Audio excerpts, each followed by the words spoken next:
change ಮಾಡಿದೆ ಅಂತ ಇಲ್ಲ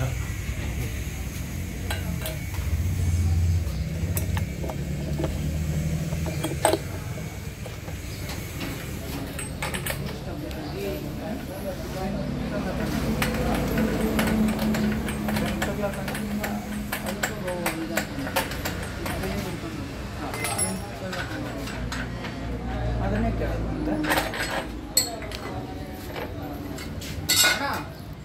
ಇದು ಚೆನ್ನಾಗಿಲ್ಲ ಮಿಷಿನು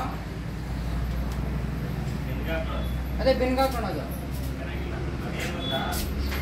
ಇದನ್ನು ಕಟಿಂಗ್ ಮಾಡೋಕೆ ಎರಡು ಇಟ್ಕೊತೀವಲ್ಲ ಅದು ಒಂದು ಕೈ ಇಟ್ಕೋಬೇಕು ಇದು ಹಿಂಗೆ ಹೊಡಿಬೇಕು ಒಂದು ಕೈಯಿಂದ ಅದು ಯೂಸ್ ಇಲ್ಲ ಅದಕ್ಕೇನಂದರೆ ನಿಮಗೆ ರೋಟಿ ಹಾಕಕ್ಕೆ ಅಂತ ಮಾಡಿದ್ರು ಅದು ಎಳೆಯೋಕ್ಕಾಗಲ್ಲ ಅದನ್ನು ಸೇರ್ಕತ್ತೆ